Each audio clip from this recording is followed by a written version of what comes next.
Hi Milers, my name is Beverly. Welcome to my channel, Miles and Coffee, where we discuss all of the ways that I am yet adjusting to my new life here in Mexico. By the time this video uploads, it will be another magnificent Mental Health Monday. And on Mental Health Monday, this is just me sharing with you some of my thoughts. And we focus on health and the way that we can keep ourselves de-stressed and how we can think positive and look for the beauty in life. Also, thank you if you are a subscriber. I really appreciate it. I am actively growing my channel. Remember, I'm in semi-retirement and this is one of my income streams. If you have not, please, I need your like. If you don't like the video, I need your thumbs down. It still shows YouTube some kind of activity. And please hit the bell so that you can get subscriptions and more uploads. I upload every Sunday and Monday. Let's get started. These are the pros that I have found to living in Mexico. And my top three are, we'll start in three and going into two, and then number one, my top priority. I'm going to start with number three, the excellent weather. You know, even where I am in southern Mexico, it's considered colder here than other popular spots, put it like that.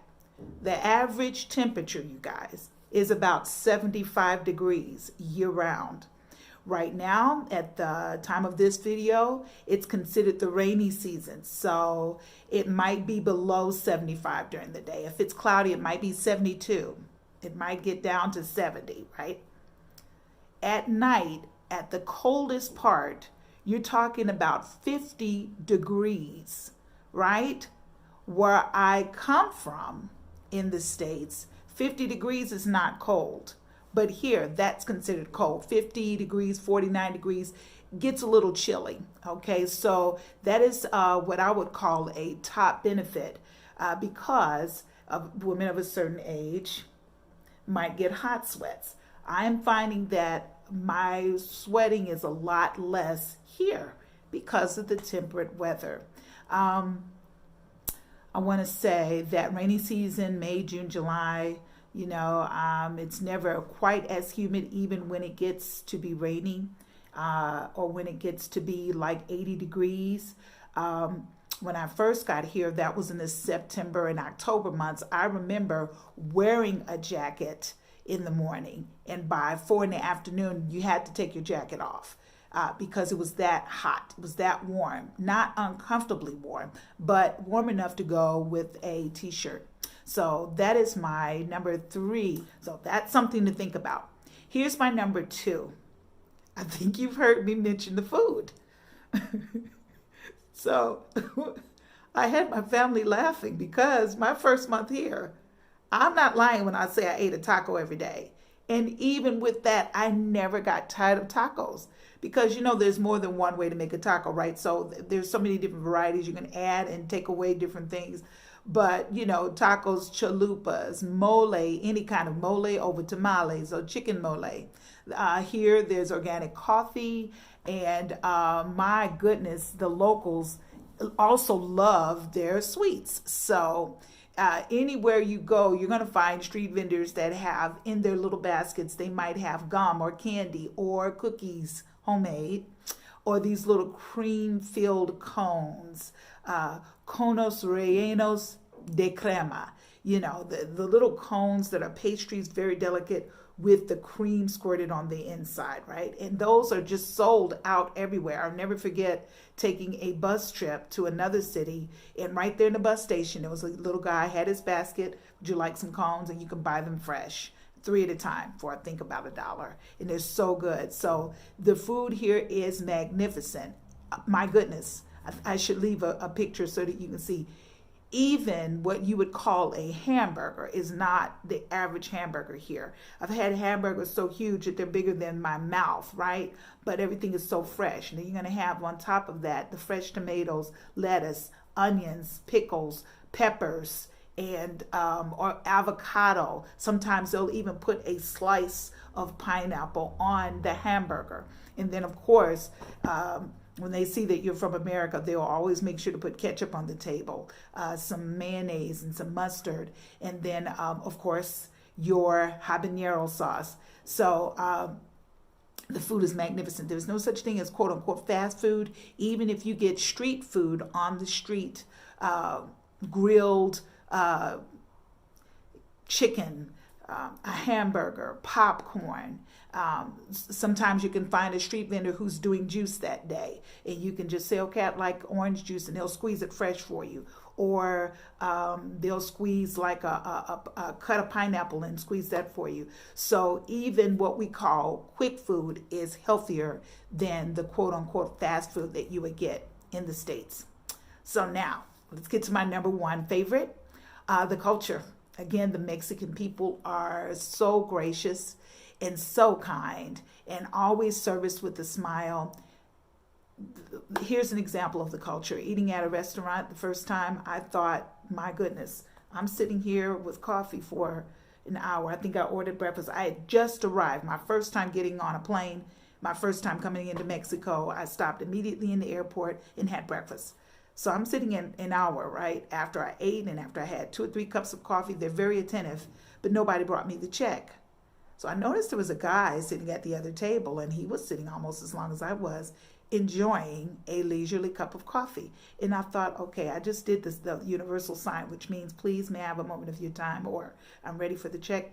And I said, la cuenta, por favor. Oh, no problem. And he brought it right away. Later, I understood from a very good friend of mine, Maggie, which I'm going to leave a picture so you can see her. I met her in Guatemala, again, talking about gracious people. And she explained to me that here it is rude for the servants to ask to give you the check. The servants understand you are there to enjoy your meal. If all you want to do for an hour or two is sit and people watch and drink a cup of coffee, you will enjoy it because they will not bother you. If you raise a finger, they'll come by and say, do you want more coffee? If you need another napkin, they will bring you another napkin. They're always gracious enough to clear the table so that you don't have dirty dishes, but they will not disturb you. You're encouraged to linger. And that was one thing that I had to learn, is part of the culture. And now it's something that I look forward to and enjoy. So now it's time for the cons. Dun, dun, dun, right? Okay, let's start with number 3, and we'll work our way to number 1. Okay, you have to understand that us coming from the States where we rush, and everything is quick, and instant, that's different here. This is in a different country, so things are much slower. I just told you about eating a meal, which could go anywhere for an hour to 2 hours to 3 hours, literally, right? So you have to actually understand that when someone says 1 minute, 1 minute could turn into 15 minutes. If your friends say 1 minute or 1 hour, it could turn it out to be a couple of hours. And what I'll do is just mention the fact that, for example, if you order and have something sent like food or groceries, when they say 1 minute, always add an hour, because 1 minute or a couple of minutes is not a few minutes. So just understand that's part of the culture, in that things move at a much slower pace. That's a con on some instances, but when you're really waiting for something and you're coming from a rush environment like we are in the States, we have to understand that this is a different pace here. Things are not instant and quick. And if you make that adjustment, the sooner the better. Okay, that leads to number 2. People will tell you, yes. Okay, are you coming over tomorrow? Yes. Because they don't want to tell you no. It's part of the culture that people do not want to say no, or they don't want to hurt your feelings. That is a cultural difference. And when I taught face-to-face with students, they agreed with me. They say, yeah, that is very true. And then I had to even teach students how to agree to disagree.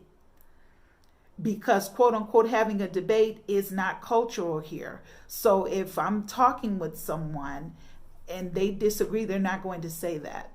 Whereas, where we come from, people disagree all the time. That's part of the culture. But here, it's kind of considered unpolite. So you have to keep that in mind, that people say, okay, when they really don't mean, okay, I'm coming. Okay, my number one is a pet peeve. The number one con of living in Mexico, you have to understand that it can get very noisy. Really, it can. Like right now, I know that at the time of this video, Mexican independence is next month in September. But some people might start celebrating early.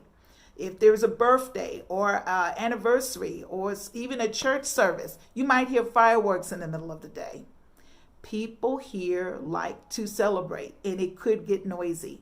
And you have to get used to booms in the middle of the day, because it might be a celebration. You also have to get used to, if someone has a dog and it's across the street or in another building, you will hear that dog barking all night. Keep that in mind where you choose to live. I experienced that before at another place where I was living. I'm going to give you another example of getting very noisy. I'll never forget when I was in Guadalajara. There was a storm one night, and we heard this big boom, which meant a tree fell or something like that on the street. And that tree happened to fall right outside the apartment where I was staying with a family, because I chose to live and experience the culture 30 days while I was taking my class, right? Okay. The next morning, when I went to go to class, I guess that was a Sunday. So let's imagine getting up Monday morning and I have to go out, take the bus, and get to my place where I was taking this class.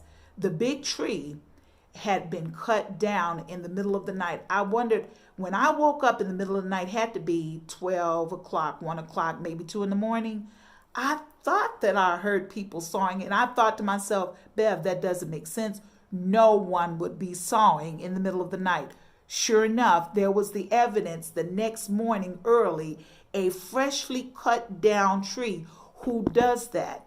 Well, here, that is something that people will do. It doesn't matter what time it is to have fireworks. Doesn't matter what time it is. If the tree needs cutting down, they'll cut it down right then. That tree was not on a building. I don't think it was leaning up against a power supply cable or anything like that. They just decided they'll cut it down. And I thought I heard that in the middle of the night, but as sleepy as I was, I just chalked it up to me. So there you have it, the cons and the pros. I'm just going to go back to one of the cons of the fact that this is a leisurely place. And because of that, my health has really, really benefited from that. And I take time to linger now. That is a new skill for me.